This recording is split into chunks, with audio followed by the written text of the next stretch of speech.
Bumaba ka na, Natividad. Dito ka na lang. Iyon ang huling sinabi ng asawa ko bago niya hinila ang maliit kong bag mula sa silikod ng sasakyan at ibinagsak sa tabi ng kalsada.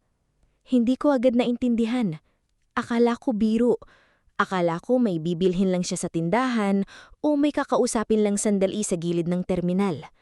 Pero nang sumara ang pinto ng van, nang umandar ang makina at nang hindi na siya lumingon kahit minsan, saka ko naramdaman ang lamig na gumapang mula talampakan ko hanggang batok. Iniwan ako. Sa probinsya. Walang pamasahe. Walang sapat na pera.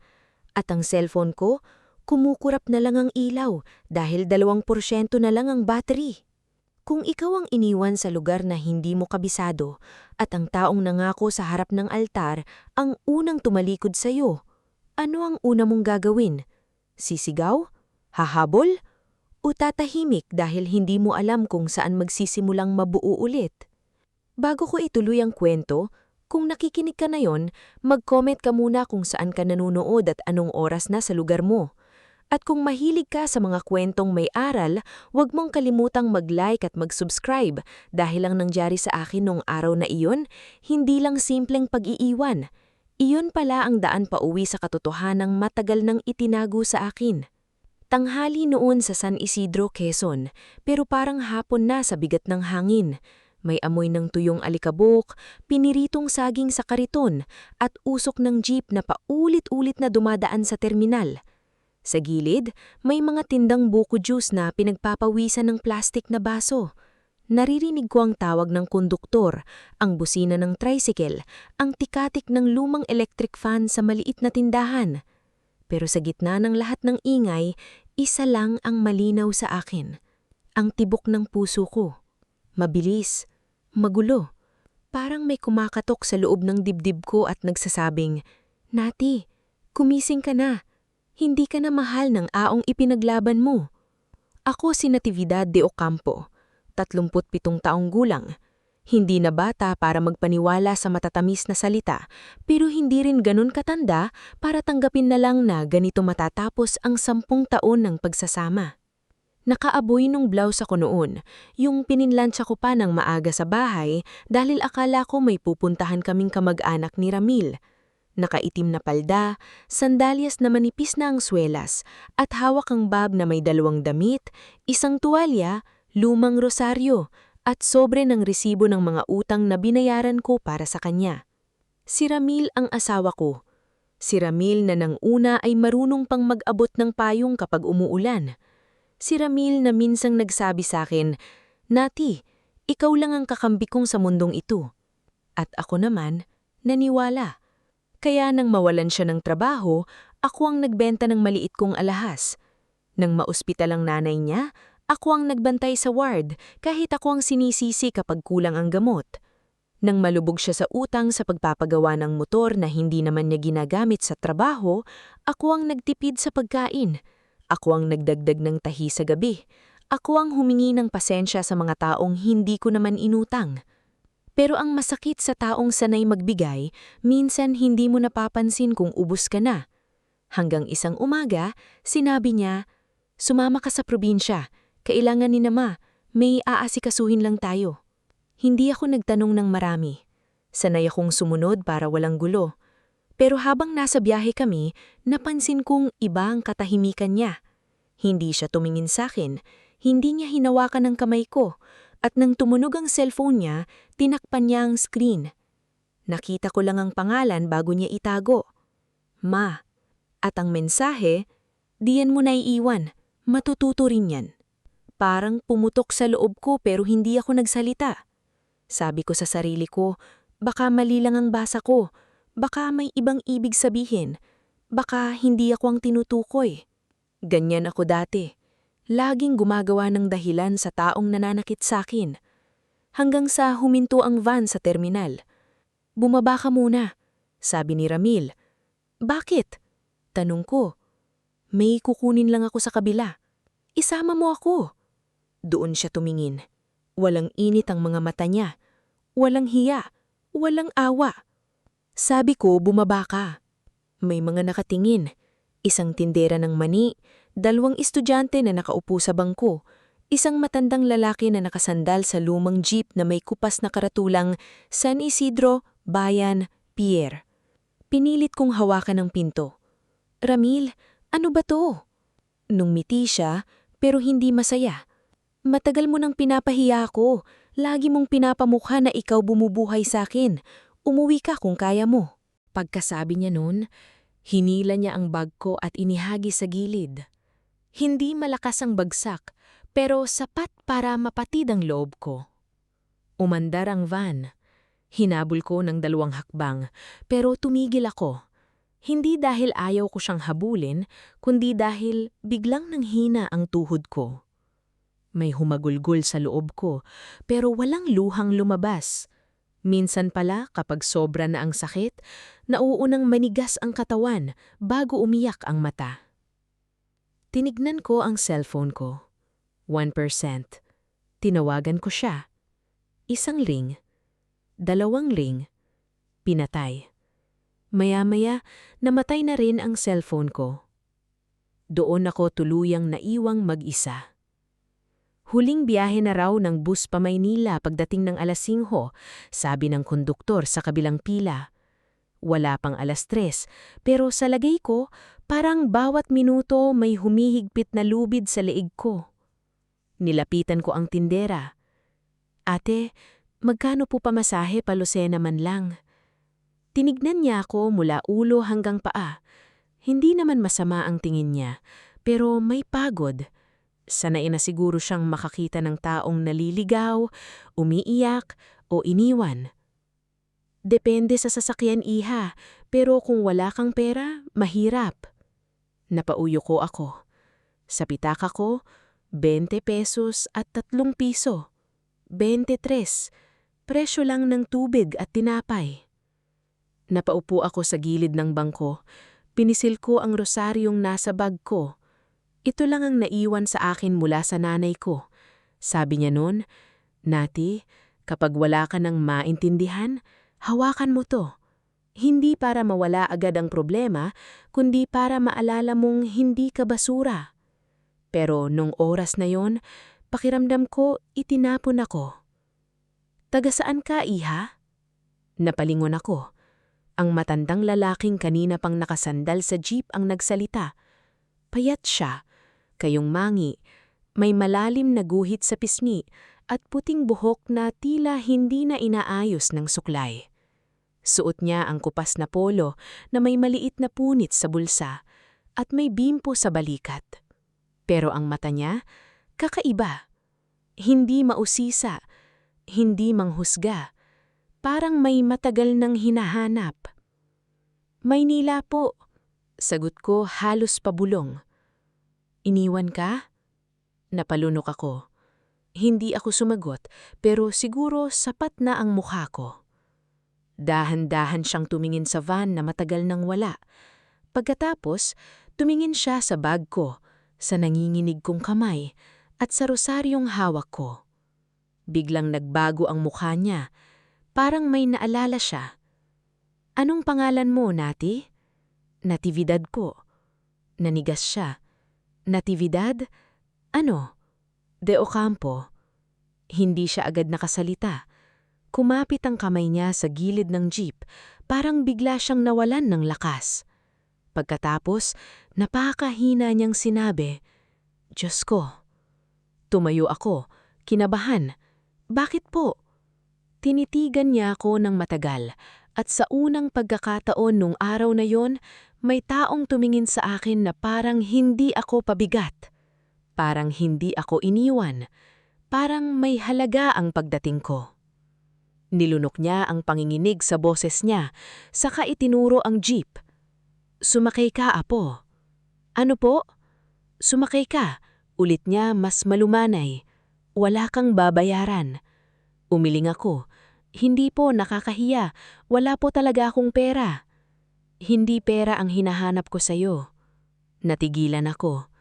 Hinawakan niya ang manibela ng lumang jeep, pero hindi pa rin niya inaalis ang tingin sa akin. Matagal na akong hinahanap na Natividad de Ocampo. Parang tumigil ang buong terminal. Ang busina, ang sigaw ng tindera, ang hangin, lahat nawala. At bago pa ako makapagtanong, sinabi niya ang pangalang buong buhay kong hinintay na marinig mula sa ibang tao. Kilala mo ba ang lalaking nagngangalang Dalmasio de Ocampo? Hindi ko malayan, bitaw ang rosaryo sa kamay ko. Dahil si Dalmasio de Ocampo, ang tatay na sinabi ng lahat sa akin na hindi na ako hinanap kailanman. Hindi ako agad sumakay. Nakatayo lang ako sa harap ng lumang jeep habang ang pangalan ng tatay ko ay paulit-ulit na bumabangga sa dibdib ko. Dalmasio de Ocampo. Ilang taon kong binulong ang pangalang iyon sa sarili ko, lalo na tuwing may graduasyon, Pasko, kaarawan o kahit simpleng araw na napapatingin ako sa ibang babaeng sinusundo ng tatay nila sa terminal. Bata pa ako nang unang sabihin sa akin ng nanay ko na nawala si tatay.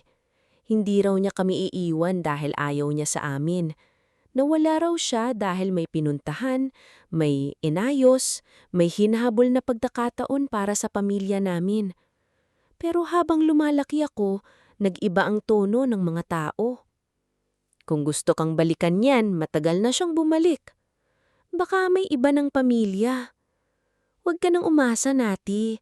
Ang lalaking totoong ama hindi nawawala. At dahil bata ako noon, pinilit kong maniwala sa pinakamasakit na paliwanag para hindi na ako paulit-ulit masaktan. Na hindi niya ako hinanap, na hindi niya ako pinili, na baka nga nakalimutan niya ang pangalan ko. Kaya nang marinig ko yun mula sa matandang driver, parang may lumang pinto sa loob ko na biglang bumukas. Puno ng alikabok, puno ng tanong, puno ng sakit na matagal kong tinabunan. Paano niyo po kilala ang tatay ko? Tanong ko. Hindi agad sumagot ang matanda. Tumingin muna siya sa paligid, parang tinitiyak kung may nakikinig. Pagkatapos, yumuko siya para pulutin ang rosaryo kong nalaglag sa semento. Pag-abot niya sa akin, napansin kong nanginginigan kamay niya. Sa jeep ka muna, sabi niya. Mainit dito at hindi lahat ng kwento dapat sinasabi sa gitna ng terminal. May parte sa akin na gustong umatras. Hindi ko siya kilala. Babae akong iniwan sa hindi pamilyar na lugar at siya ay lalaking ngayon ko lang nakita. Hindi ba yun delikado? Hindi ba dapat mag-ingat ako? Pero may isa pang parte sa akin na pagod na sa pagtakbo palayo sa mga sagot. Tumingin ako sa jeep.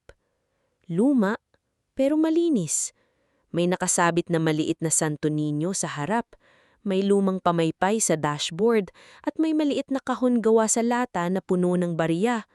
Sa salamin, may nakadikit na pangalan. Ilyong. Mang Ilyong po pangalan ninyo? Tanong ko. Oo, Ilyong Manalang. Umupo ako sa likod, malapit sa pinto. Hawak ko pa rin ang bag ko, mahigpit para kung may mali, makakababa agad ako. Napansin niya yun. Hindi kita pipigilan kung gusto mong umalis, sabi niya habang umaakyat sa driver's seat. Pero bago ka umalis, kailangan mong malaman na hindi aksidente kung bakit kita tinawag na apo. Napakapit ako sa gilid ng upuan. Umandar ang jeep. Hindi kami dumaan sa mataong kalsada. Dahan-dahan siyang nagmaneho, hindi parang nagmamadali. Sa bintana, dumaan ang mga bahay na kahoy, tindahang may yelong nakabalot sa sako, tricycle na may sabit na manok sa likod, at mga punong niyog na gumagalaw sa hangin. Malayo sa Maynila. Malayo sa ingay ng bahay namin ni Ramil. Pero hindi ako mapagalay. Nakita niyo po ba siya? Tanong ko. Sino? Si tatay. Tumahimik siya. Doon ako kinabahan. Kasi minsan ang katahimikan ng matanda ay mas mabigat kaysa direktang sagot. Nung araw, sabi niya sa wakas, may lalaki akong isinakay mula pier papuntang bayan. Payat, sunog sa araw, pero maayos magsalita. May bitbit siyang maliit na bag at isang subrero na nakabalot sa plastik. Si tatay po? Tinanong ko kung turista siya. Sabi niya, hindi. May hinahanap daw siyang mag-ina. Nanikip ang lalamunan ko. Anong taon po yun? Matagal na. Mahigit 20 taon na siguro. Napapikit ako. Mahigit 20 taon. Panahon iyon na grade school pa lang ako. Panahon iyon na tuwing gabi, naririnig ko si nanay na umiiyak sa kusina habang pinapatay ang ilaw para akala ko tulong na siya. Nabanggit niya po ba ang pangalan namin? Ang sabi niya, ang asawa niya raw ay si Pilar, ang anak niya, Natividad, pero Nati raw ang tawag niya. Hindi ko napigilan, tumulo ang luha ko. Hindi malakas, hindi hagulgol, isang patak lang muna, pero parang iyon ang unang bitak sa pader na ilang taon kong itinayo. Tinawag niya akong Nati. Ibig sabihin, naaalala niya ako. Ibig sabihin, hindi ako imbento sa alaala niya. Bakit hindi siya nakarating sa amin? Tanong ko, mas matalim na kaysa sa balak ko. Bumagal ang jeep. Nakarating siya sa bayan, sabi ni Mang Ilyong, pero hindi ko alam kung nakarating siya sa bahay ninyo. May sumundo sa kanya. Sino? Isang babae, maayos manamit, may kasamang lalaki. Sabi nila, kamag-anak daw sila ni Pilar. Napahawak ako sa dibdib ko. Kamag-anak ni Mama? Iyon ang sabi. Anong pangalan? Umilon siya. Hindi ko narinig ng buo, pero naaalala ko ang boses ng babae, matigas magsalita, parang sanay mag-utos. Biglang pumasok sa isip ko si Doña Gregoria, ang nanay ni Ramil. Matigas magsalita, sanay mag-utos. Pero imposible. Noon hindi ko pa kilala si Ramil. Hindi pa kami magkakilala. Bakit siya mapapasama sa kwento ng tatay ko? Sinaway ko ang sarili ko. Hug kang magdikit-dikit ng bagay na hindi pa malinaw, Nati. Pero may isa pang boses sa loob ko. Hindi ba ganyan nagsisimula ang katotohanan sa mga bagay na akala mo walang koneksyon? Napansin siguro ni Mang Ilyong ang pagbago ng mukha ko. May naisip ka? Wala po, sagot ko, agad. Hindi niya ako pinilit. Iyon ang unang bagay na napansin ko sa kanya. Hindi siya tulad ni Ramil na kapag may ayaw akong sabihin, pipilitin akong umamin. Si Mang Ilyong marunong maghintay. At dahil doon, mas lalo akong naiyak. Kasi sa loob ng maraming taon, nasanay akong kailangang ipaliwanag ko ang sarili ko bago ako paniwalaan. Habang umaandar ang jeep, bumalik sa isip ko si Ramil. Ang una naming pagkikita sa isang maliit na computer shop sa Gubawa. Nagpapaprint ako noon ng resume. Siya naman ay naghahanap daw ng trabaho. Maamo ang mukha niya, mahiyain.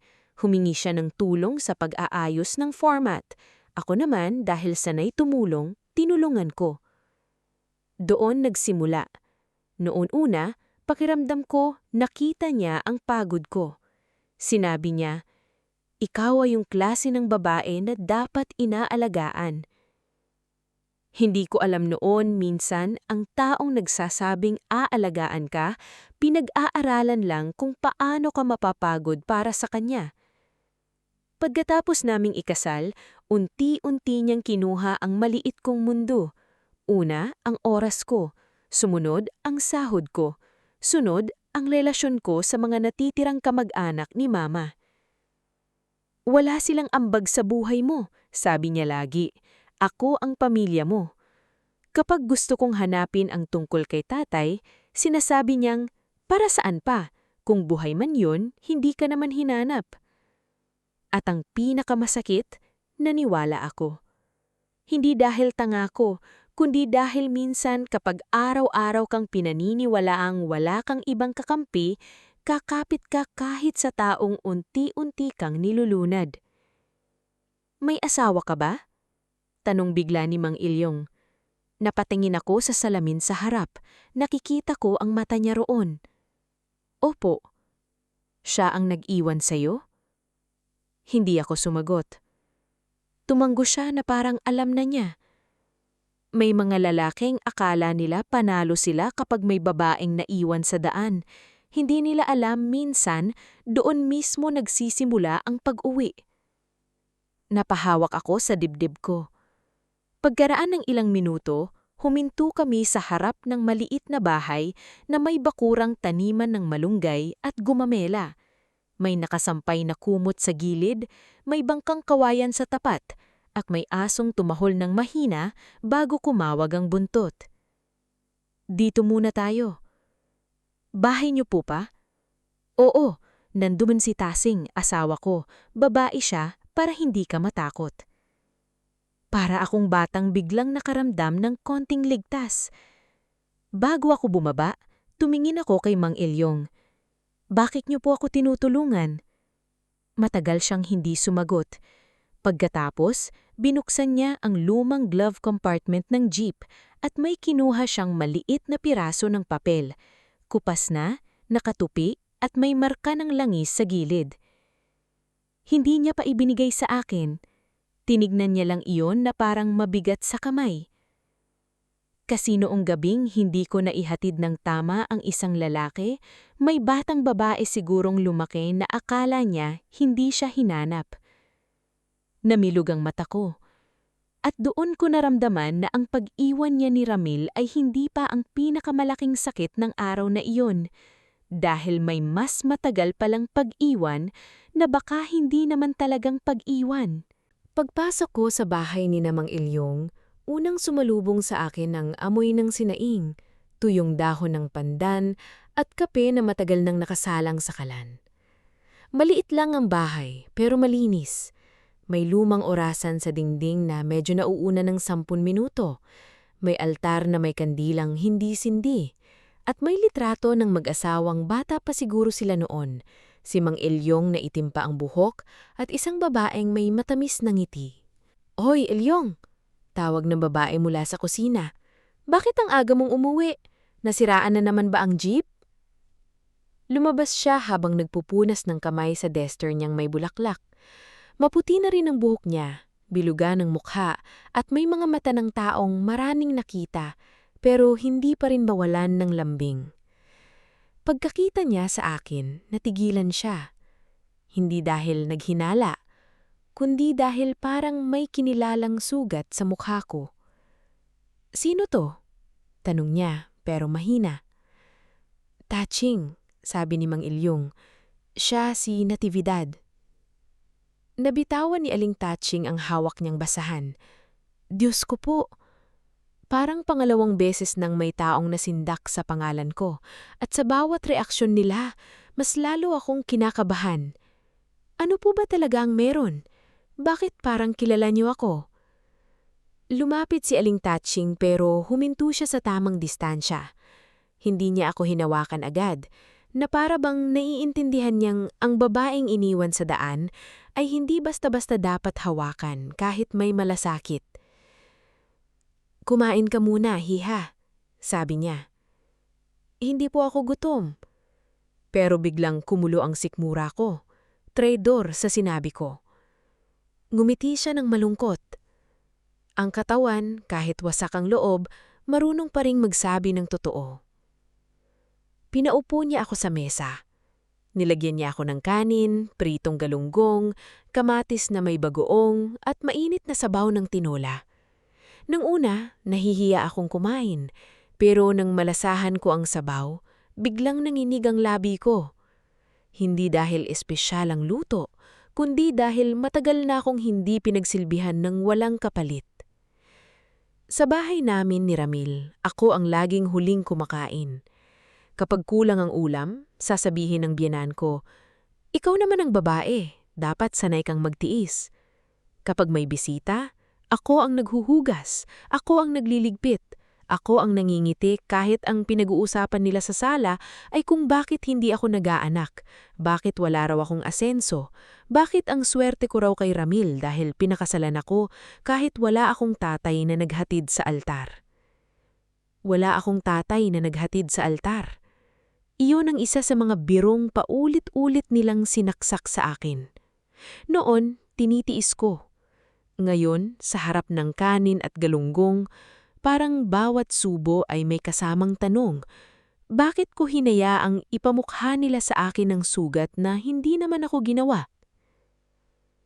Dahan-dahan lang, sabi ni Aling Tatching. Baka masamig ka. Napatingin ako sa kanya. Alam niyo po bang kung nasaan ang tatay ko?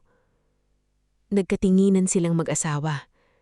Iyon ang tingin ng dalawang taong matagal nang may tinatagong sagot pero hindi alam kung paano ibibigay nang hindi lalo kang mababasag. Si Mang Ilyong ang unang nagsalita. Hindi namin alam ngayon. Ngayon? Ibig sabihin, alam niyo noon? Tumanggo siya. May dala siyang sulat para sa nanay mo at para sa'yo. Nabitawan ko ang kutsara. Nasaan? Hindi sila nakasagot agad.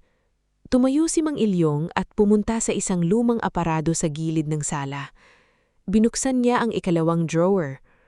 May mga resibo, lumang rehistro ng jeep, papel ng emission test, at ilang litrato.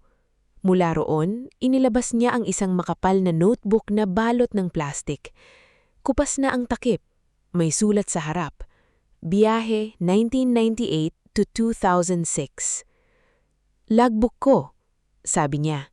Noon sinusulat ko ang mahahalagang biyahe. Hindi lahat pero yung may utang, may bilin, may kakaibang nangyari, nilalagay ko. Binalikan niya ang mesa at dahan-dahang binuklat ang mga pahina. Ang tunog ng papel ay parang tuyong dahon. Bawat buklap may alikabok na tila galing pa sa panahong hindi ko na mahahabol.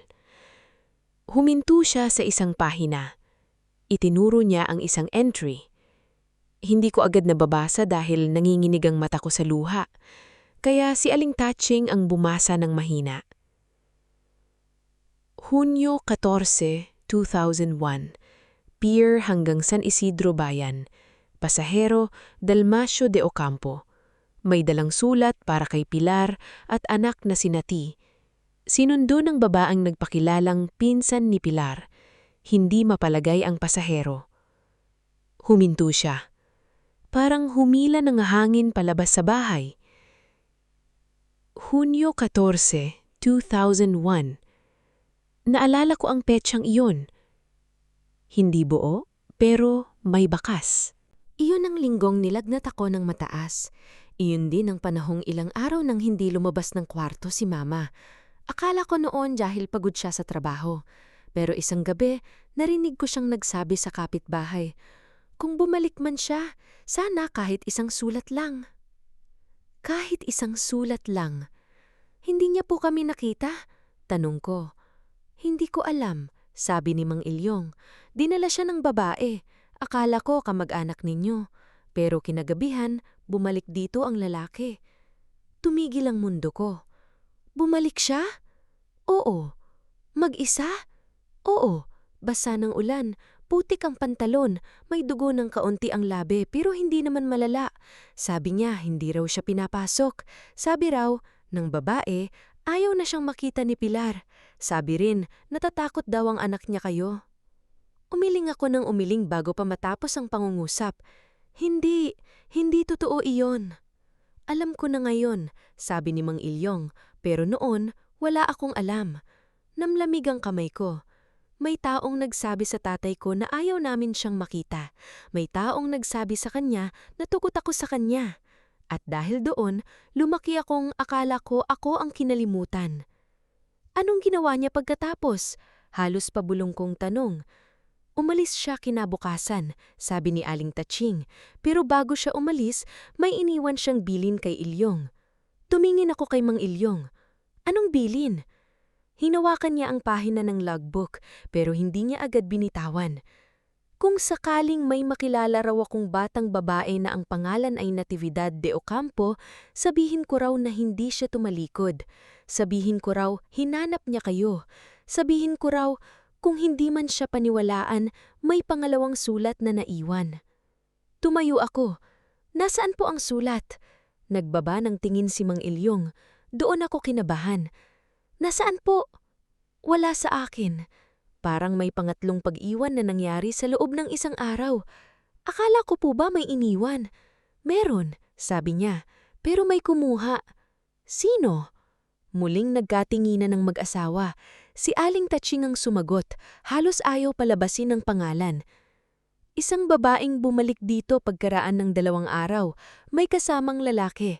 Sabi niya, kamag-anak siya ni Pilar. Kailangan daw niya ang sulat para maibigay ng maayos. Kayo naman po, ibinigay niyo? Napapakit si Mang Ilyong, halatang sinisisi pa rin ang sarili kahit 2 dekada na ang lumipas. Oo, dahil naniwala ako. Pangalan, sabi ko, hindi na tanong ang boses ko. May pangalan po ba siya? Binuklat ni Mang Ilyong ang susunod na pahina ng logbook. May maliit na sulat sa ibaba, parang pahabol lang noon pero ngayon ay nagmistulang susi. Hindi buong pangalan, sabi niya, pero isinulat ko ang narinig kong tawag sa kanya ng kasama niya. Tumingin ako sa pahina, at kahit luma na ang tinta, kahit medyo burado ang ibang letra, nabasa ko pa rin. Goring. Napatigil ang paghinga ko. Goring. Iyon ang palayaw na ginagamit ng matatandang kapitbahay namin kapag tinatawag ang biyenan ko. Doña Gregoria. Gregoria Sandoval. Ang nanay ni Ramil. Ang babaeng 10 taon akong tinawag na walang pinanggalingan. Ang babaeng ulit-ulit nagsabing, kaya ka iniwan ng atamon, Natividad, kasi walang kwenta. Napaatras ako sa upuan. Hindi ko maintindihan kung paano nagtagpo ang lahat. Si tatay, si mama, ang sulat, si Gregoria, si Ramil, ang probinsyang ito, ang pag-iwan niya sa akin ngayon. Pero isang bagay ang malinaw, hindi aksidente na dito ako iniwan, at hindi aksidente na dito ako natagpuan. Tumunog ang lumang cellphone ni Mang Ilyong sa ibabaw ng mesa. Napatingin kaming lahat. Hindi iyon akin, pero nang makita ko ang pangalan sa screen, nanigas ang buong katawan ko. Hindi pangalan ni Mang Ilyong ang hinahanap ng tumatawag. Nakasave lang sa screen, Ramil, asawa ni Natividad. Tumingin sa akin si Mang Ilyong, mabagal, puno ng tanong. At doon ko naintindihan, may mas alam si Ramil kaysa sa inaamin niya. At ang pag-iwan niya sa akin sa probinsya, baka hindi lang kalupitan. Baka pagtatangkarin iyong ilayo ako sa katotohanang ngayon pa lang nagsisimulang bumangon. Hindi sinagot ni Mang Ilyong ang tawag. Hinayaan lang niyang tumunog ang cellphone sa ibabaw ng mesa habang kaming tatlo ay nakatitig doon na parang bomba iyon na anumang segundo ay sasabog. Bakit nasa inyo ang number ni Ramil? Tanong ko. Hindi agad sumagot si Mang Ilyong. Dinampot niya ang cellphone, pinatay ang tunog, saka inilapag ulit ng nakataob. Kita ko ang panlalambot ng balikat niya. Parang bigla siyang tumanda ng 10 taon sa harap ko. Hindi ko alam na asawa mo siya, sabi niya. Pero kilala niyo siya? Nagkatinginan sila ni Aling Tasing. Doon ko naramdaman na hindi pa tapos ang mga lihim. Ang akala kong isa lang na lumang sugat, biglang naging mahaba-habang sinulid na nakakabit sa maraming tao. Mapaminsan-minsan, sabi ng Mang Ilyong nang maingat. May nagpapasundo sa akin sa bayan. Si Ramil iyon. May mga dinadala siyang papeles kay Gregoria. Kailan pa? Mga 2 taon na siguro. Parang may mabigat na kamay na pumisil sa dibdib ko. 2 taon. 2 taon na palang bumabalik-balik ang asawa ko sa probinsyang ito. 2 taon na pala siyang may lakad na hindi ko alam. At tuwing nagtatanong ako noon kung bakit siya laging wala, ang sagot niya, diskarte lang, para sa atin. Para sa atin. Ang dami palang kasinungalingan na nakatago sa 3 salitang iyon. Anong klasing papeles? Tanong ko. Hindi ko binubuksan, sabi ni Mang Ilyong. Driver lang ako, iha. Pero may mga pagkakataong naririnig ko silang nag-uusap sa likod. Sila ni Mama Gregoria? Tumanggo siya. Anong narinig niyo? Napatingin si Aling Tasing sa akin. Natividad, baka kailangan mo munang magpahinga. Hindi po, umiling ako. Burong buhay ko na akong pinapahinga sa kasinungalingan. Ngayon lang ako nagigising. Natigilan sila. Hindi ko alam kung saan ko nakuha ang lakas para sabihin iyon. Siguro kapag sobrang tagal mong pinatahimik, darating ang araw na kahit nanginginig ang boses mo, ayaw mo nang umatras. Huminga ng malalim si Mang Ilyong. May isang beses, sabi niya, narinig kong sinabi ni Gregoria kay Ramel, huwag mong hahayaang malaman niya ang tungkol sa San Isidro. Kapag nakarating yan dito, bubukas lahat. Napatakip ako sa bibig. San Isidro. Hindi basta probinsyang pinag-iiwanan sa akin. Lugar pala ito ng sagot. At bakit ako dinala ni Ramil dito ngayon kung ayaw nilang malaman ko? Bakit niya ako iiwan dito mismo? Baka akala niya hindi ka makakagalaw, sabi ni Aling Tasing. Baka akala niya iiyak ka lang at uuwi sa kahit sinong kamag-anak. Baka hindi niya alam na dito pa rin bumibiyahe si Ilyong. O baka alam niya, naisip ko. Baka may mas malalim pa. Kinuha ko ang bag ko at hinanap ang wallet. Binuksan ko ang maliit na bulsa kung saan ko nilalagay ang mga resibo. Naandoon ang resibo ng gamot ni Doña Gregoria, resibo ng sanglaan ng singsing ko, at isang maliit na papel na dati ko nang nakita pero hindi ko pinansin. Isang resibo ng courier, nakalagay ang lugar, San Isidro, Quezon. Petsa, 6 na buwan ang nakalipas. Recipient, G. Sandoval. Nang makita yon ni Mang Ilyong, kumunot ang noon niya. Sandoval? Sabi niya. Apelyido ni Gregoria. Opo, Gregoria Sandoval. Tahimik na kinuha ni Aling Tasing ang logbook at muling binalikan ang pahina tungkol kay tatay. Itinapat niya ang daliri sa maliit na sulat sa baba. Goring, Sandoval. Ibig sabihin, siya nga, tinapos ko. Ang dating hinala, nagkaroon ng paa. Pero hindi pa sapat. Kahit gustong-gusto kong sumigaw, alam kong hindi pwedeng puro emosyon. Ilang taon akong ginawang sinungaling sa sariling buhay. Hindi ko pwedeng labanan ng mga taong sanay magsinungaling kung luha lang ang dala ko. Kailangan ko ng ebidensya, hindi kwento lang, hindi alaala lang. Tumanggo si Mang Ilyong, parang yun din ang hinihintay niyang marinig. May isa pa akong naitago. Tumayo siya ulit at pumunta sa altar. Akala ko kandila o rosaryo ang kukunin niya, pero mula sa likod ng maliit na framed picture ng mahal na birhen, may inilabas niyang luma at manipis na resibo. Nakabalot iyon sa plastik, halos madurog na ang gilid. Ito ang resibo ng bayad sa pamasahe ni Dalmasio noong gabing bumalik siya. Hindi ko alam kung bakit ko itinago, siguro dahil kinabukasan, nakita kong umiiyak siya habang nakaupo sa jeep. May pakiramdam akong may mali. Inabot niya sa akin. Nakalahad doon ang pangalan, Dalmasio Ocampo. Hindi kumpleto ang address, pero may marka ng terminal, petsa at pirma ni Mang Ilyong bilang driver. Hindi iyon sapat para ibagsak ang buong kasinungalingan, pero sapat para patunayang dumating siya. Sapat para patunayang hindi niya basta kami kinalimutan. Napaupo ako. Sa unang pagkakataon, hindi si Ramil ang iniisip ko. Si Mama, si Pilar. Ilang gabi kayang umiyak hindi dahil iniwan siya ni tatay, kundi dahil may nagpaikot sa kanila. Ilang taon kaya niyang pinilit maging matatag habang ang sagot ay ilang bayan lang pala ang layo. Ilang beses kaya niyang tinitiganan habang natutulog at sinabing, "Anak, kung alam ko lang kung saan magsisimula." Nanginig ang kamay ko ng galit. Hindi maingay na galit. Hindi galit na nananapak ng pader. Iyon ang mas delikadong galit. Malinaw, tahimik, at marunong maghintay. Biglang muling tumunog ang cellphone ni Mang Ilyong. Ramil pa rin. Sa pagkakataong iyon, kinuha ko ang phone. Natividad, pigilan ni Aling Tasing. Tatawag at tatawag siya, sabi ko. Mas mabuting malaman natin kung ano ang sasabihin niya kapag akala niyang wala akong alam. Sinagot ko. Hindi ako nagsalita. Sa kabilang linya, narinig ko ang boses ni Ramil. Mainit, naiinis. Mang Ilyong, nasaan ka? May nakita ka bang babae sa terminal? Yung asawa ko. Huwag mong isasakay yan. May problema sa utak yan. Nagwawala. Baka magkaano-anong sabihin sa'yo. Napapikit ako. Gaano pala siya kabilis gumawa ng bagong kwento.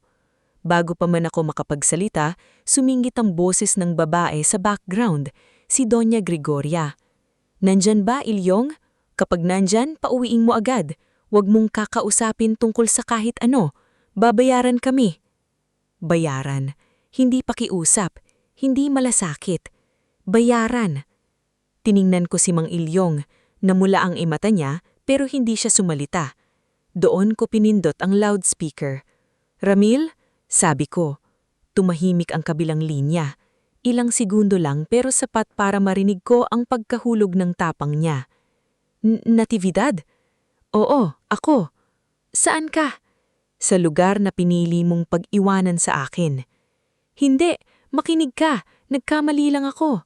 "Hindi ka nagkamali," putol ko. "Sinunod mo lang ang bilin ng nanay mo." Nakarinig ako ng kaluskos, parang inagaw ni Doña Gregoria ang phone. "Natividad, huwag kang magdrama dyan.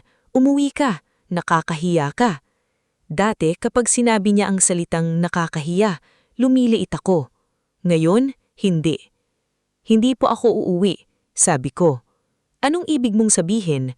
Tiningnan ko sa logbook, sa resibo, sa rosaryo, sa mukha ni Mang Ilyong at Aling Tasing na parehong hawak ang hininga. Ang ibig kong sabihin, mahinahon kong sinabi, bago ako umuwi bilang asawang iniwan, uuwi muna akong anak na may hinahanap na katotohanan. Hindi siya nakapagsalita agad, at sa katahimikang iyon, narinig ko ang unang bitak sa pader ng kasinungalingan nila. Pinatay ko ang tawag. Pagkatapos, saka lang ako umiyak. Hindi dahil talo ako, kundi dahil sa unang pagkakataon, hindi na ako bulag sa laban. Kinabukasan, hindi na ako ang babaeng iniwan sa terminal. Hindi pa ako malakas, hindi pa ako buo, pero may kakaibang nangyari sa akin habang nakahiga sa maliit na kwarto ni Mang Ilyong at Aling Taching. Buong gabi akong hindi nakatulog. Naririnig ko ang huni ng kuliglig, ang pagaspas ng dahon ng saging sa labas, at minsan ang pag-ubo ni Mang Ilyong sa sala. Sa bawat tunog, bumabalik ang boses ni Ramil. May problema sa utak yan. Ganun kadali para sa kanya. 10 taon kong pinagluto, pinagtiisan, pinagtakpan at ipinagtanggol. Pero sa isang tawag lang, kaya niya akong gawing baliw para walang maniwala sa akin. Kaya paggising ko, malinaw ang una kong sinabi. "Kailangan nating pumunta sa barangay." Nasa kusina si Aling Taching, nagtitimpla ng kape. Napatingin siya sa akin. "Ngayon na?" "Opo." Si Mang Ilyong na nag-aayos ng susi ng jeep, tumanggo. "Tama, kung may nagpakalat ng may problema ka sa isip, kailangan may record na maayos ang pagpunta mo rito. Hindi para mag-iskandalo, para may simulang trail." Trail. Iyon ang salitang ginamit niya. Parang hindi na lang kami naghahanap ng alaala. Naghahabol kami ng bakas na pwedeng burahin kung mabagal kami. Nagbihis ako ng malinis na blouse na hiniram ko kay Aling Taching. Medyo maluwag sa balikat pero maayos. Sinuklay ko ang buhok ko, pinunas ang muka, at isinilid sa envelope ang kopya ng resibo, larawan ng logbook entry na kinunan gamit ang cellphone ni Aling Taching, at courier receipt na nakita ko sa bag ko.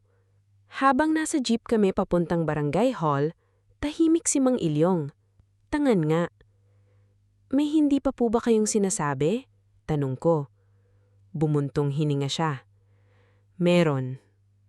Humigpit ang hawak ko sa envelope. May sulat ni Dalmasio may kasama siyang lalaki. Hindi ko nakita ng malinaw ang mukha, pero may suot siyang singsing na may letrang S. Parang pangpamilya. Sandoval? Baka. Bakit ngayon niyo lang sinabi? Dahil hindi ako sigurado. Ayokong dagdagan ng galit mo ng bagay na baka mali. Natahimik ako. Doon ko nakita ang kaibahan ng taong may konsensya sa taong mapanlin lang.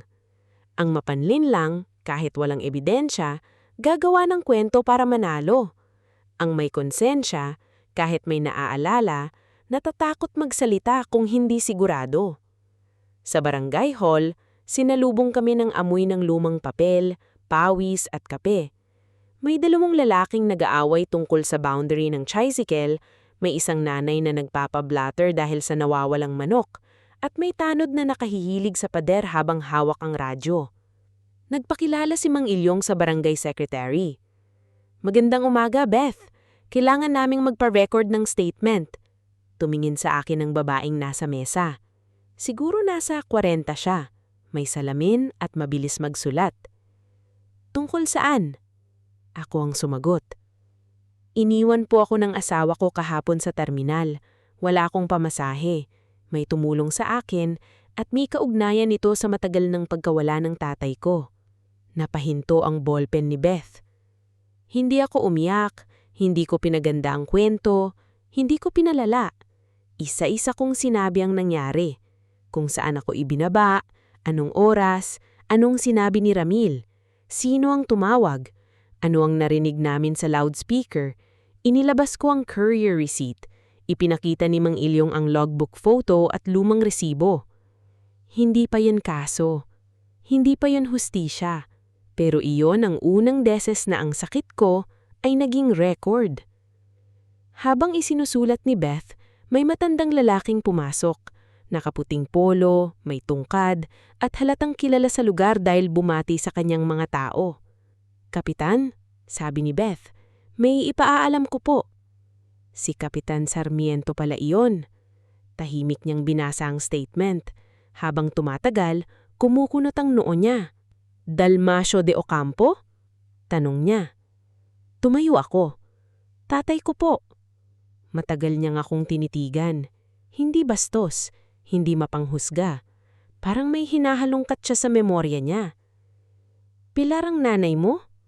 "Opo." Napahawakan siya sa tungkad. "Kilala niyo po siya?" tanong ko. Kilala ko silang mag-asawa noon, hindi malapit pero kilala. May hinahanap nga si Dalmasio rito dati. Nagpunta pa iyon sa munisipyo. Parang may panibagong pintuan na bumukas. "Sa munisipyo po?" "Oo, may pinapa-certify na papeles. Affidavit yata. Hindi ko lang alam kung natuloy." "Affidavit para saan?" Umiling siya. Hindi ko maalala lahat, pero may kasama siyang reklamo noon. May nagsabi raw sa kanya na patay na ang mag-ina niya. Tapos pagdating niya, buhay pala. Nanlamig ang buong katawan ko. Patay. Hindi lang pala ayaw kang makita. May nagsabi rin sa kanya na patay kami. Kaya pala ganun kabigat ang iyak ni Mama nung bata ako. Kaya pala parang may multong nakatira sa bahay namin nung bata ako. "May record pa po ba yun?" tanong ko. Kung nasa munisipyo, baka naka-archive. Pero matagal na. Mahirap hanapin. "Pero pwede?" Tumingin siya sa akin, saka tumanggo. "Pwede." Iyon ang unang maliit na panalo. Pero gaya ng lahat ng panalo sa buhay ko, may sumunod agad na sampal.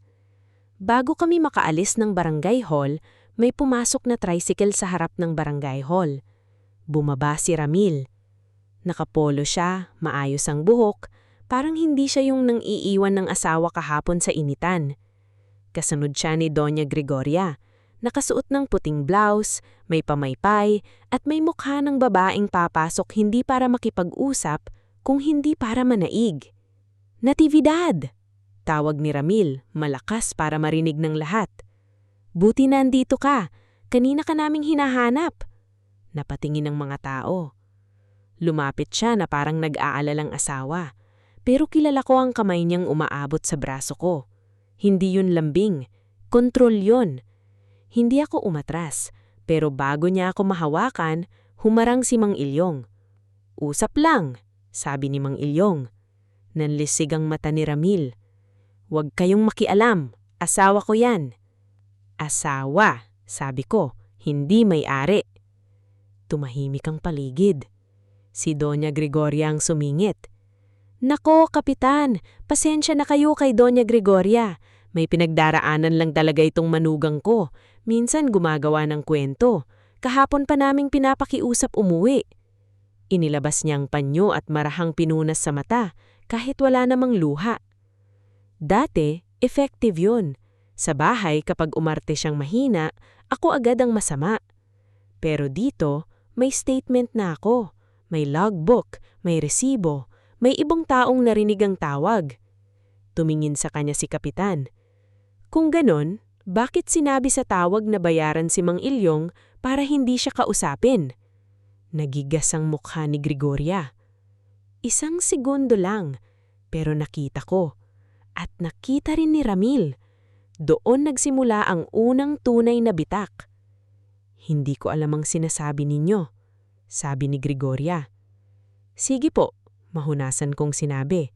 Kung hindi nyo alam, tutulungan nyo kung hanapin ang record ni tatay sa munisipyo. Nanamhimik siya. Hindi siya umimik. Hindi siya umarte. Hindi siya huminga ng maayos.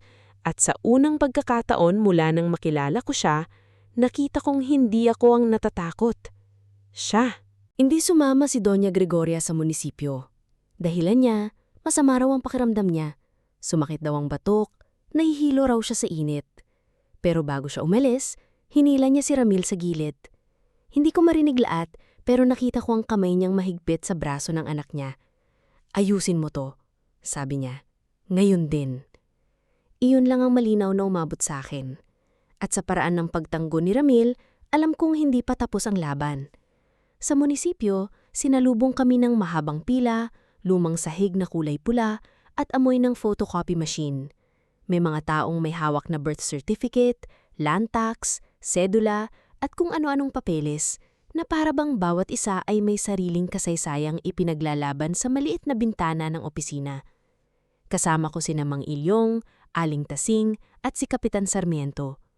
Hindi ko inaasahan na sasama ang kapitan, pero sabi niya, kung may lumang record dito, mas mabilis kung may magpapatunay na lehitimo ang pakay mo. Doon ko naintindihan ang tulong pala, minsan hindi maingay, hindi laging yakap.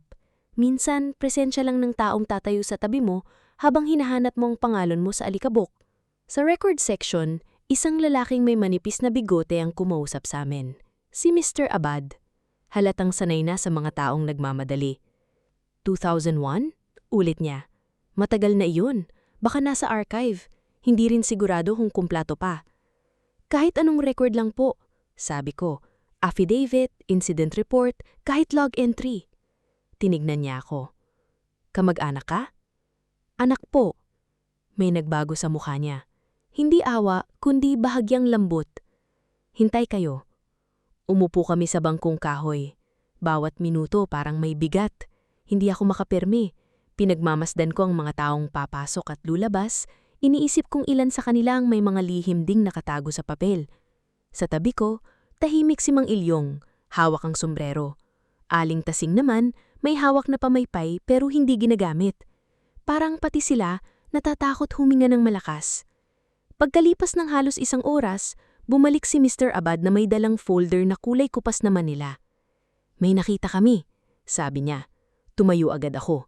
Hindi kumpleto, pero may index card at photocopy ng affidavit. May pirma ng complainant, Dalmasio de Ocanto. Nang marinig ko ang pangalan ni tatay, parang may parte sa aking gustong lumuhod, pero pinilit kong manatiling nakatayo. Inilapag niya ang kopya sa mesa. Hindi ko agad hinawakan. Takot ako. Parang kapag binasa ko iyon, opisyal nang mababago ang buong buhay ko. Si Kapitan ang unang tumingin.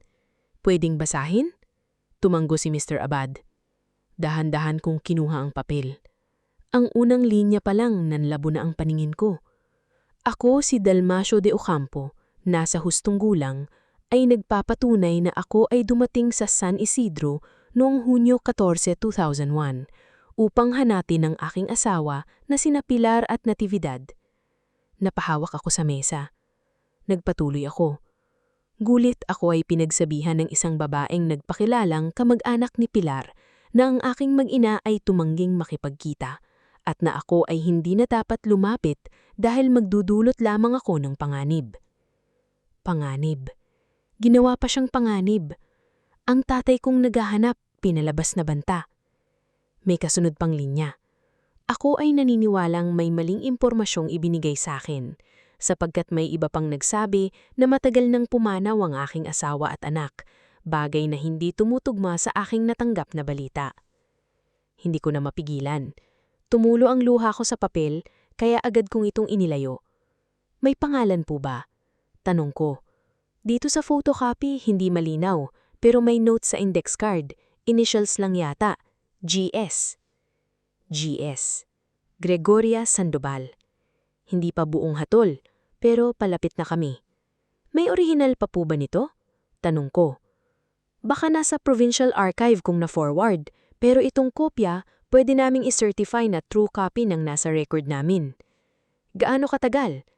Kung regular, ilang araw, pero kung may endorsement ng barangay at urgent, baka ngayong araw. Tiningnan ko si Kapitan. Tumanggo siya. Gagawan ko ng endorsement. Doon ko naramdaman ang maliit na pag-angat ng dibdib ko. Hindi pa tagumpay pero may hawak na akong hindi kayang tawaging drama, hindi kayang sabihing imbento, hindi kayang burahin ng simpleng iyak ni Doña Gregoria. Pero habang nag-aayos kami ng request, tumunog ang cellphone ni Aling Tasing. Hindi ko kilala ang number, sinagot niya. Hello? Nagbago ang mukha niya. Ilyong, mahina niya. Bahay natin. Tumayo si Mang Ilyong. Bakit? May tao daw sa labas. 2, hinahanap ang logbook. Nagsalubong ang kilay ni Kapitan. Sino ang tumawag? Kapitbahay namin si Lumen. Sabi niya, pilit daw binubuksan ang gate. Nanigas ang katawan ko. Ramil. O kung hindi man siya, taong pinadala niya. Kasi yun ang problema sa katotohanan. Kapag malapit na itong lumabas, hindi na lang nagsisinungaling ang takot. Gumagalaw na. Mang Ilyong, nasa bahay pa ba ang logbook? Oo, sagot niya, namumupla. Pati original na resibo? Tumanggo siya. Hindi na kami naghintay. Sumakay agad kami sa jeep ni Kapitan dahil mas mabilis. Habang nasa biyahe, nanginginig ang kamay ko. Hindi sa hina, kundi sa galit. Ang mga ebidensyang ilang dekadang nakaligtas sa ulan, alikabok at panahon, baka mawala lang dahil sa 2 taong ayaw mananggot. Pagdating namin sa bahay ni Mang Ilyong, bukas ang gate. Si Aling Lumen, katikbahay, nakatayo sa tapat habang may hawak na walis tingting. Naku, buti na dumating kayo. Umalis na sila nang makita akong tumatawag. Pumasok agad kami. Magulo ang sala. Bukas ang drawer, nakakalat ang resibo, nalaglag ang framed picture sa altar. Tumakbo si Mang Ilyong sa aparato. Wala, sabi niya. Nanlumo si Aling Tasing. Ang logbook? Wala. Parang may bumagsak na bato sa sikmura ako. Ang logbook, ang pinakasusi. Wala. Sandali akong hindi nakagalaw. Gusto kong sisihin ang sarili ko. Dapat dinala namin. Dapat hindi namin iniwan. Dapat naisip ko. Pero bago pa ako tuluyang malunod sa sisi, nagsalita si Aling Lumen. May naiwan silang papel. Inabot niya ang maliit na punit na resibo mula sa sahig. Hindi yun sa amin. Mas bago. May marka ng gasoline station. At sa likod, may sulat kamay. Ramil, bilisan mo. Kapag nakuha ni Nati ang certified copy, tapos tayo. G. Hindi ko alam kung dahil ba sa tadhana o sa pagmamadali nila, pero ang taong nagnakaw ng logbook ay nag-iwan ng mas matibay na bakas kaysa sa kinuha. Tiningnan ko ang papel. Hindi na ako imiyak. Hindi na rin ako nanginig. Inabot ko yun sa Kapitan. Pwede po bang idagdag sa record? Tumanggo siya. Seryoso ang mukha. Pwede. At sa pagkakataong ito, hindi na to simpleng family problem. Sa labas, dumilim ang langit kahit hapon pa lang. May kulog sa malayo. At habang hawak ko ang papel na may sulat ni Gregoria, naintindihan ko na ang midpoint ng laban ko ay hindi tagumpay. Komplikasyon niyon. Nawala ang logbook, pero lumabas ang takot nila. At minsan ang takot ng nagsisinungaling ang unang ebidensyang malapit na silang mabuking. Hindi na kami bumalik agad sa munisipyo ng gabing iyon. Sabi ni Kapitan Sarmiento, mas mabuting isecure muna ang bahay ni Mang Ilyong at gumawa ng karagdagang blotter tungkol sa pagpasok ng 2 hindi kilalang lalaki. Hindi ko akalain na sa loob ng isang araw, ang buhay kong dating umiikot lang sa paglalaba, pagluluto, pag-iwas sa sigaw ni Ramil at pagtitiis sa panlalait ni Doña Gregoria, biglang magiging sunod-sunod na statement, record, resibo at pangalan. Pero iyon pala ang hitsura ng katotohanan na matagal nang nakabaon. Hindi siya lumalabas na buo agad. Umaakyat siya paunti-unti. May kasamang alikabok, sugat at takot. Nasa sala kami ni Namang Ilyong nang dumating ang dalawang tanod. Tiningnan nila ang sirang kandado sa gate, ang bukas na drawer, at ang bakas ng sapatos sa gilid ng bintana. Si Aling Tasing, tahimik na pinulot ang framed picture na nalaglag mula sa altar. Pinunasan niya iyon ng dahan-dahan, parang hindi lang litrato ang nadumihan, kundi ang katahimikan ng bahay nila. "Pasensya na po," sabi ko sa kanya. "Dahil sa akin, nadamay pa kayo." Huminto siya sa pagpupunas at tumingin sa akin. "Hiha," sabi niya, "hindi ikaw ang nagdala ng gulo dito. Ang gulo, matagal nang nandito. Ngayon lang may lakas ng loob na kumatok." Hindi ko alam kung bakit pero sa simpleng pangungusap na iyon, gumaan ng kaunti ang dibdib ko. Ilang taon kong inisip na kapag may gulo, ako ang dahilan. Kapag galit si Ramil, baka may mali akong sinabi. Kapag nalalamig siya, baka kulang ako sa lambing. Kapag minamaliit ako ni Doña Gregoria, baka kailangan ko pang patunayan ang sarili ko. Lagi kong binubuhat ang kasalanang hindi naman akin. Meron ng gabing iyon, may taong nagsabing hindi ako ang sanhi ng lahat. Ako lang ang unang tumangging na magbulag-bulagan. Nang matapos ang blotter, lumapit sa akin si Kapitan. "Natividad," sabi niya, "may tatawagan akong dating empleyado ng munisipyo. Retired na siya, pero siya ang dating nasa records noong early 2000s. Baka may maalala siya." "Sino po?" "Si Ma'am Leonora Balingit, dating clerk. Mahina na ang tuhod pero matalas pa ang memorya." Kinabukasan ng umaga, bago pa tuluyang uminit ang araw, pumunta kami sa bahay ni Ma'am Leonora. Nakatira siya sa dulo ng kalsada na may mga puno ng duhat at santol. Maliit ang bahay pero punong-puno ng paso ng halaman. Pagbukas niya ng pinto, dala niya ang tungkod at salamin na nakasabit sa laig. "Ano na namang ipapahanap ninyo, Sarmiento?" bungad niya kay Kapitan. "Kung land title yan, ayoko na. Sumasakit ang ulo ko sa away ng magkakamag-anak." "Hindi land title, ma'am," sagot ng Kapitan. "Tungkol kay Dalmasio de Ocampo." Natigil ang matanda. Hindi iyon ordinaryong pagtigil, parang may pangalan na matagal nang nakaipit sa lalamunan niya at ngayon lang muling narinig.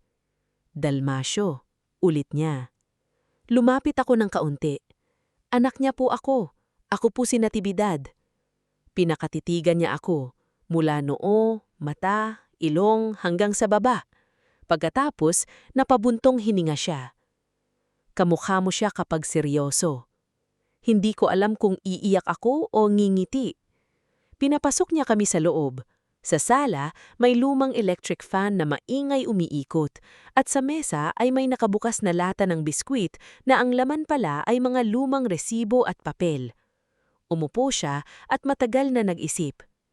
"Naalala ko ang tatay mo, hindi dahil sikat siya, kundi dahil bihira akong makitang lalaki na ganoon kapalit maghanap ng mag-ina." Paulit-ulit niyang sinasabing hindi raw siya magnanakaw, hindi raw siya mananakit. Gusto lang niyang makita ang asawa at anak niya. "Magnanakaw?" tanong ko. Tumanggo si Ma'am Leonora. May paratang siyang noon, kaya raw siya umalis dati dahil may kinuha siyang pera. Pero hindi tugma ang mga sinabi. May nagbigay sa amin ng salaysay na masama raw siyang tao, tapos pagdating niya, may dala siyang sariling papeles na kabaliktaran. Parang may nadagdag na kutsilyo sa dibdib ko. Kaya pala hindi lang siya pinalayo. Sinira rin pala ang pangalan niya. "May pangalan po ba ng nagbigay ng salaysay?" tanong ko. Pinikit niya ang mata. "Hindi ko matandaan ng buo, pero babae. Gregoria ang pangalan. At may kasama siyang lalaking Sandoval din ang apelyido. Pinilit nilang huwag nang i-entertain ang reklamo ni Dalmasio. Sabi nila, manggugulo lang." Tumigas ang panga ni Kapitan. "Ma'am, handa ba kayong magbigay ng statement?" Tumahimik ang matanda. Doon ko naramdaman ang bigat ng hinihingi namin. Para sa akin, ebidensya ito. Para sa kanya, pagbabalik ito sa panahong pinili niyang manahimik. "Matanda na ako," sabi niya. "Ayoko ng gulo." Napalunok ako. Gusto kong makiusap, Pero pinigilan ko ang sarili ko. Ayokong maging katulad ni Ramil at Gregoria na pipilit sa taong takot. Kaya yumuko ako. Naiintindihan ko po, sabi ko. Pero gusto ko lang pong malaman ninyo. Buong buhay ko pong dala ang kwentong hindi ako hinanap ng tatay ko. Kung hindi ninyo kayang magsalita sa barangay, kahit sabihin nyo lang po sa akin ngayon kung totoo bang lumaban siya. Matagal siyang nakatingin sa akin. Pagkatapos, naninginig niyang hinawakan ng kamay ko. Lumaban siya anak, sabi niya. Hanggang sa huli, lumaban siya. Doon ako napaiyak. Hindi hagulgol, tahimik lang, parang batang matagal nang naghihintay sa labas ng pinto at ngayon lang may nagsabing, may naghihinanap din sa'yo. Akala ko iyon na ang pinakamabigat na maririnig ko sa araw na iyon. Pero bago kami umalis ng bahay ni Ma'am Leonora, ay tumayo si Ma'am Leonora at pumasok sa kwarto. Bumalik siya na may hawak na maliit na sobre. Luma at medyo naninilaw na. Hindi ito opisyal na record, sabi niya. Kopya lang ng note na naiwan sa mesa noon. Hindi ko alam bakit ko na itago. Siguro dahil nakonsensya ako. Inabot niya sa akin. Sa harap ng sobre, may sulat kamay. Para kay Nathy, kung sakaling hindi ako paniwalaan. Nang buksan ko, hindi iyon testamento. Hindi iyon susi ng yaman. Hindi iyon shortcut para manalo. Isa lang iyong liham ng isang ama. Nathy, kung mabasa mo ito balang araw, gusto kong malaman mo na hindi ako nawala dahil pinili kong lumayo. Hinanap kita. Hinanap ko kayo ng nanay mo. Kung may magsabi man sa iyo na kinalimutan kita, sana may munting bahagi ng puso mo ang magtira ng puwang para pagdudahan iyon. Mahal kita, kahit hindi mo maalala ang mukha ko. Hindi ko na natapos basahin, dahil sa unang pagkakataon, hindi lang pangalan ang bumalik sa akin. Boses, pagmamahal, at isang katotohanang matagal kong ipinagluluksa kahit buhay pa pala ang pag-asa noon. Paglabas namin ng bahay ni Ma'am Leonora, may 3 missed call si Kapitan mula sa barangay hall. Tinawagan niya pabalik. Habang nakikinig siya, unti-unting nagbago ang mukha niya. Pagkababa niya, tumingin siya sa akin. Nasa barangay si Gregoria, sabi niya. Nagpapatawag ng mediation. Ang reklamo niya, ninakaw mo ang pera ni Ramil at nagpapakalat ka raw ng kasinungalingan para sirain ang pamilya nila. Napapikit ako. Hindi pa pala siya tapos. Pero may hawak na akong liham. May witness na. May certified copy na parating. At higit sa lahat, hindi na ako yung babaeng walang boses sa terminal. Kaya nang sumakay kami pabalik, hindi ko na tinanong kung bakit niya ginagawa ito. Alam ko na. Kapag ang kasinungalingan ay sanay maghari, ang simpleng pagbangon ng katotohanan ay para na ring digmaan. Pagdating namin sa barangay hall, puno ang maliit na silid. Nandoon si Ramil, nakaupo sa tabi ng nanay niya. Si Doña Gregoria, maayos ang ayos. Nakaputing blouse pa rin, may hawak na pamaypay, at may mukhang sanay na sanay sa eksenang siya ang pinapakinggan. Sa likod nila, may 2 kamag-anak na Sandoval na nakakunot ang noo. Tila ba ako na agad ang salarin kahit wala pa akong sinasabi. Pagpasok ko, agad na tumayo si Ramil. Nathy, tama na, sabi niya. Malumanay ang boses. Yung boses na ginagamit niya kapag may ibang taong nanonood. Umuwi na tayo, ayusin natin ito sa bahay. Dati, ang salitang bahay ay sapat na para sumunod ako. Dahil kahit masakit, bahay pa rin iyon. Pero ngayon, naintindihan ko na hindi lahat ng may bubong ay tahanan. Minsan, kulungan lang iyon na may pamilyar na amoy lang kanin, sabon at takot. Dito tayo mag-usap, sabi ko. Nag-iba ang mukha niya. Saglit lang pero lumabas ang tunay na Ramil, ang lalaking galit kapag hindi nasusunod. Umupo ako sa tapat nila. Sa tabi ko sina Mang Ilyong at Aling Tasing. Si Kapitan Sarmiento ang nasa gitna, kasama ang barangay secretary na si Beth. May nakahandang recorder, papel at ballpen. Para malinaw, sabi ni Kapitan, ang mediation na ito ay hindi korte, Pero lahat ng sasabihin dito ay ilalagay sa record. Naintindihan? Tumanggo ako. Si Ramil, mabagal na tumanggo. Si Gregoria, ngumiti. Kapitan, simple lang naman ito. Ang manugungan ko ay emosyonal. Iniwan siya sandali ng anak ko dahil nag-aaway sila, tapos kung ano-ano ng kwento ang ginawa. Dinamay pa ang matagal ng patay na usapin. Matagal ng patay. Ganun niya tinawag ang buhay ng tatay ko. Isang patay na usapin. May ninakaw daw akong pera? Tanong ko. Sumingit si Ramil. Hindi ko sinasabing ninakaw. Ang sabi ko may nawawalang pera sa bahay mula nung umalis ka. Iniwan mo ako sa terminal, hindi ako umalis. Dahil nagwawala ka sa sasakyan. May witness ba? Natigilan siya. May CCTV ba sa terminal? Tanong ni Kapitan. Naku Kapitan, sabat ni Gregoria, hindi na kailangan palakihin. Kailangan dahil may allegation na. Doon ko nakita ang unang domino. Ang paratang nila sakin, kailangan nilang patunayan. At dahil gawa-gawa lang ngayon, ang bigat nito ay babalik sa kanila. Inilabas ni Beth ang statement ko. Binasa niya ang oras, lugar at pangyayari. Pagkatapos, inilabas ni Kapitan ang report tungkol sa pagpasok sa bahay ni Namang Ilyong. Ipinakita rin ang papel na naiwan, yung may sulat na, kapag nakuha ni Nati ang certified copy, tapos tayo, -G. Namutla si Ramil. Si Gregoria hindi. Sanay siyang magtago, pero nakita ko ang mas mabilis na pamaypay niya. Hindi sa akin ang sulat na yan, sabi niya. Hindi pa namin sinasabing sa inyo, sagot ni Kapitan. Napahinto siya. Pangalawang domino. Minsan, ang taong nagsisinungaling ay nauunang dumipensa sa sarili kahit hindi pa inaakusahan. Dumating si Mr. Abad mula munisipyo bandang hapon, dala ang certified true copy ng affidavit ni tatay. Hindi ko alam na pupunta siya. Si Kapitan pala ang tumawag. Pagpasok niya, naging mas mabigat ang hangin sa silid. Binasa niya ang laman ng record, ang pagdating ni Dalmasio, ang paghanap niya kay Pilar at Natividad, ang babaeng nagpakilalang kamag-anak, ang maling impormasyong patay o ayaw na niyang makita ng mag-ina, ang initials na GS sa index card. GS, uulit ni Kapitan.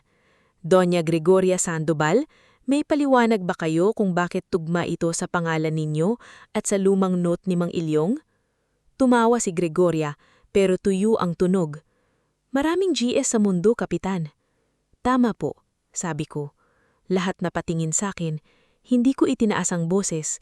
Inilabas ko ang courier receipt mula sa bag ko. Pero hindi lahat ng GS ay nagpapadala ng courier sa San Isidro habang itinatago sa akin ng asawa ko na may kinalaman siya sa lugar na ito. Hindi lahat ng GS ay tumatawag sa driver at nagsasabing bayaran siya para hindi ako kausapin. Hindi lahat ng GS ay may anak na nag-iwan sa akin dito mismo kung saan nagsimula ang pagkawala ng tatay ko. Hindi siya nakasagot, kaya si Ramil ang sumabog. Kasalanan ni Mama yun. Sigaw niya. Wala akong alam noon. Tumahimik ang buong silid. Dahan-dahang napalingon si Gregoria sa kanya. Ramil? Babala niya. Pero huli na. Pangatlong domino. Ang anak na inutusan niyang ayusin, siya ang unang bumitaw. Hindi ko alam ang tungkol sa tatay niya dati. Nalaman ko lang 2 taon ago nang may dumating na sulat sa lumang address ni Mama. Sabi ni Mama, huwag mong sasabihin. Sabi niya kapag nalaman ni Nati, iiwan niya ako. Mawawala ang tumutulong sa atin. Parang sinaksak ang buong pagkatao ko. Hindi dahil sa bagong impormasyon, kundi dahil sa dahilan. Hindi nila itinago ang katotohanan para protektahan ako. Itinago nila dahil kailangan nila ako. Kailangan nila ang pera ko, oras ko, katahimikan ko. Si Gregoria, tumayo. Sinungaling ka, Ramil. Pero nanginginig na ang boses niya. Si Aling Tasing, na kanina pang tahimik, biglang nagsalita.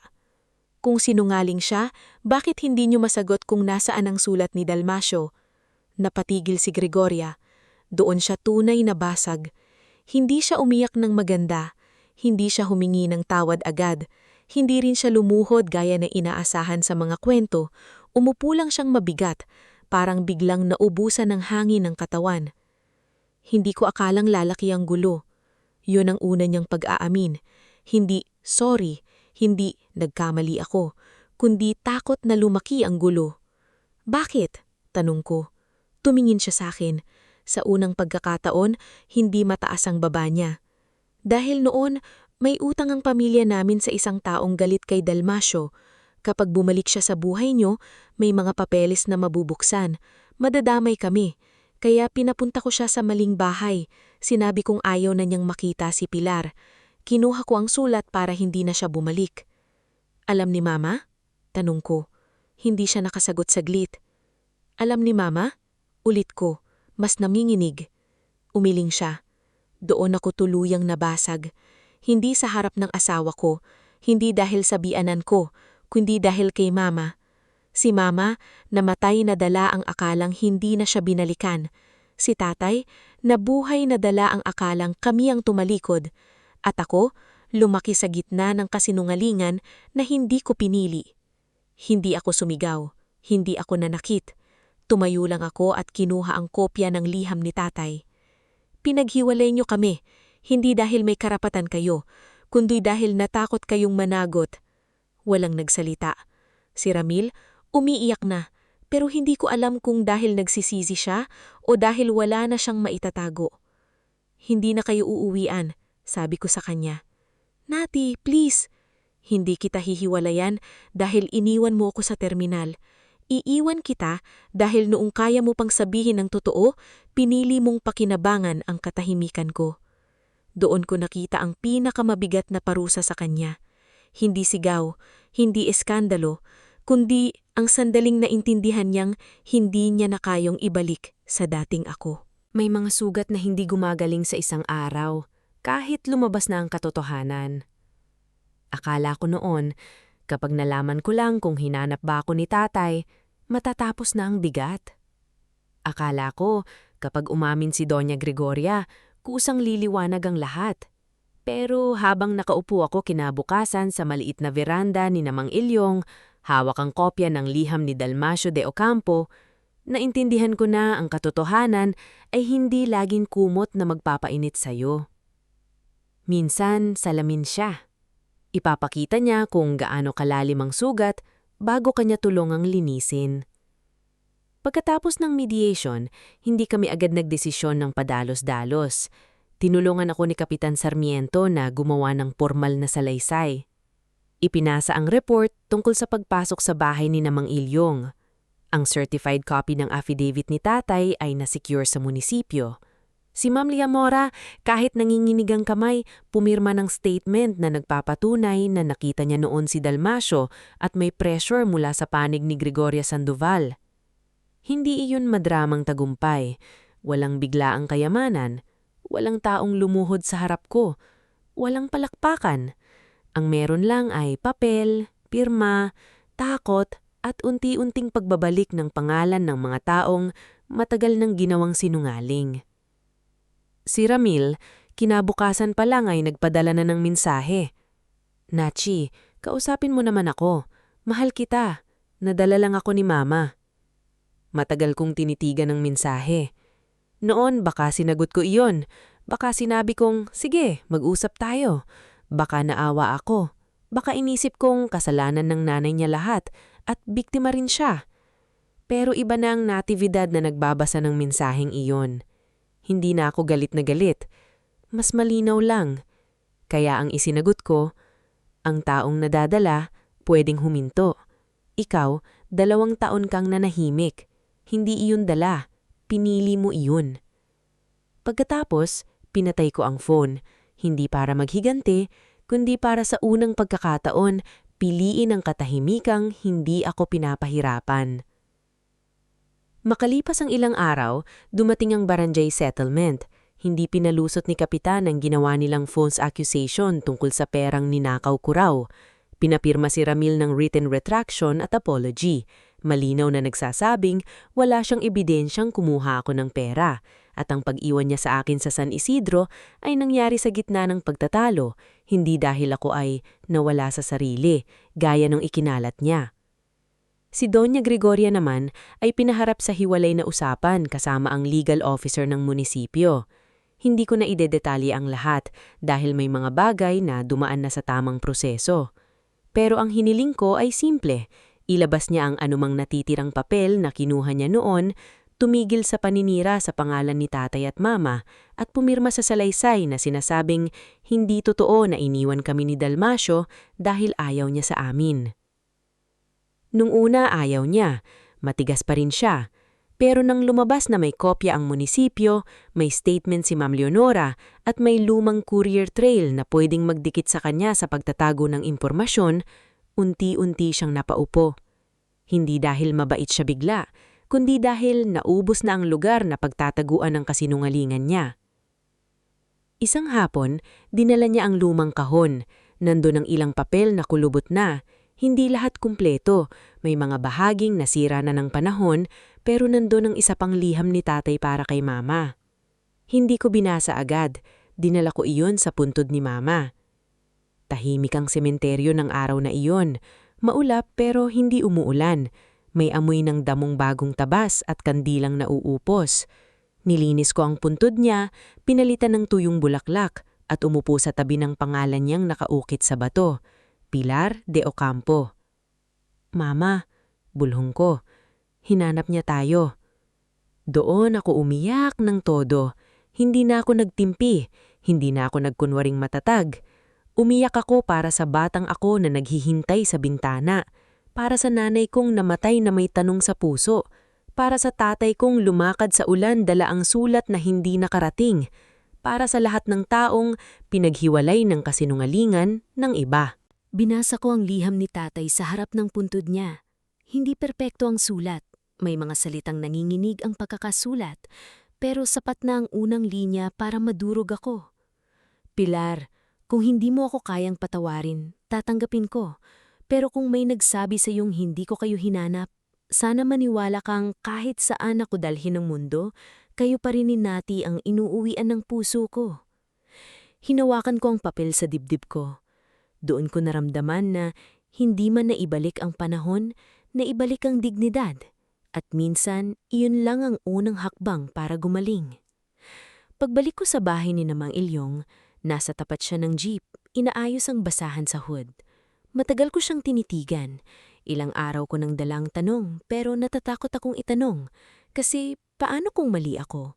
Paano kung umaasa na naman ako sa bagay na hindi totoo? Lumapit ako. Mang Ilyong, sabi ko, may itatanong po ako. Tumingin siya sa akin. Ano iyon, Hiha? Hiha, iyon ang tawag niya sa akin mula noong una, pero minsan may nadudulas siyang apo. Hindi ko alam kung bakit, pero sa bawat bigkas niya noon may init na kakaiba. Bakit po kayo ganun naapektuhan nung sinabi kong Natividad de Ocampo ako? Hindi siya sumagot.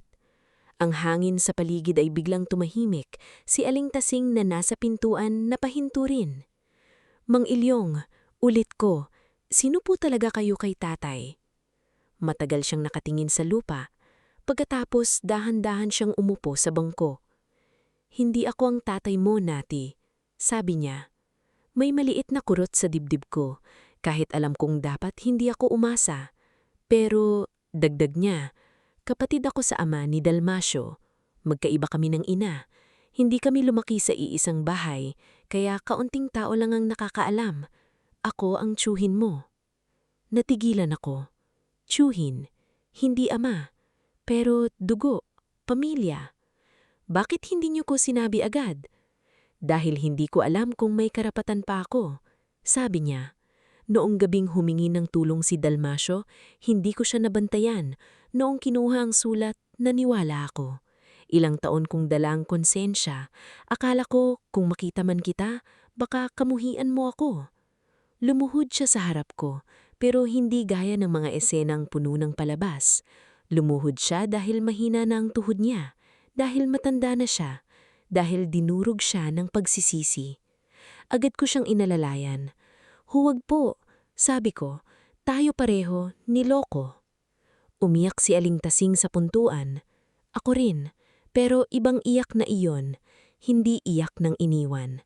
Iyak iyon ng taong may natagpuan, kahit hindi kumpleto, kahit huli, kahit maraming nawala. Hindi ko na binalikan si Ramil. Nagpaalam ako ng maayos, dumaan sa tamang proseso, at unti-unting inayos ang buhay ko. Hindi madali. May mga gabing hinahanap ng katawan ko ang dating gawi, ang magsorry kahit hindi ako mali, ang matakot kapag may galit, ang manahimik para lang walang gulo. Pero araw-araw pinapaalala ko sa sarili ko, ang kapayapaan na binili ng pananahimik ay hindi tunay na kapayapaan. Si Mang Ilyong at Aling Tasing, hindi ko itinuring na kapalit ni na mama at tatay. Walang taong kayang palitan ng nawala.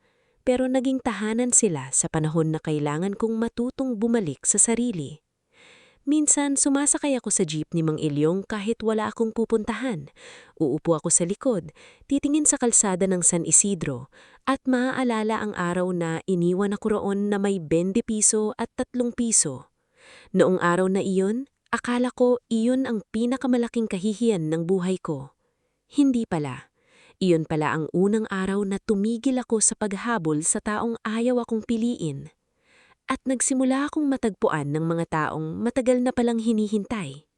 Kaya kung may aral man ang kwento ko, ito iyon. Huwag mong sukatin ang halaga mo sa paraan ng pag-iwan sa'yo ng ibang tao. May mga taong iiwan ka sa gitna ng daan at ipaparamdam na wala kang halaga. Pero minsan, doon mismo sa daan na iyon, may katotohanang sasalubong sa'yo. May taong sasabing, sumakay ka. May pamilyang hindi perpekto pero handang magpaliwanag. May buhay na naghihintay matapos mong bitawan ang kasinungalingang matagal mong tinanggap. At igit sa lahat, tandaan mo ito. Hindi lahat ng nawala, ng iwan. Minsan may humarang lang sa daan. Pero pagdating ang panahon, kahit gaano katagal itinago ang katotohanan, marunong itong umuwi sa taong dapat nitong yakapin.